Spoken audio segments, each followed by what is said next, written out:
Welcome to the language world. Today we are learning the 25 most frequently used words in daily life. Hello.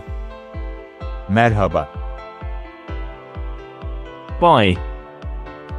Hoşça kal. Yes. Evet. No. Hayır. Thank you. Teşekkür ederim. You're welcome. Rica ederim. Sorry. Üzgünüm. How are you? Nasılsın? Good.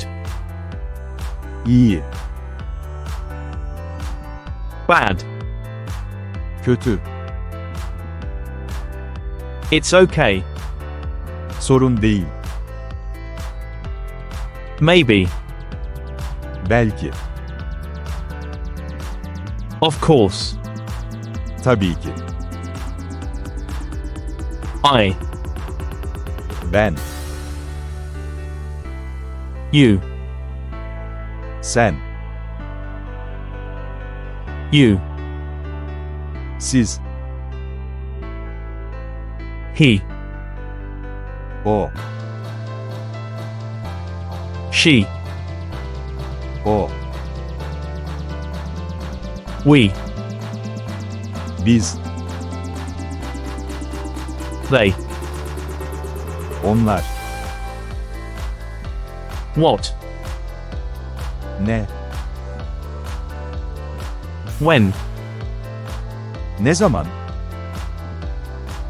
Where? Nerede? Why? Neden? How?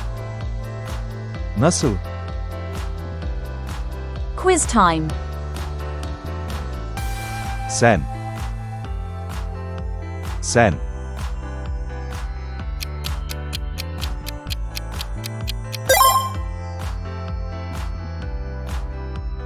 Tabii ki. Tabii ki. The answer is Teşekkür ederim. Teşekkür ederim.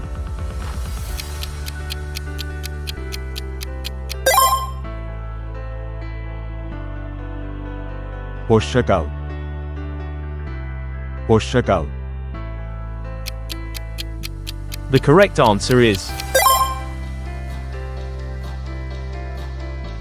Ne zaman?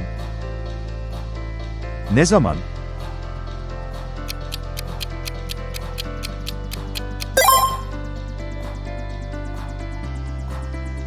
Üzgünüm. Üzgünüm. Leave your answer in the comments.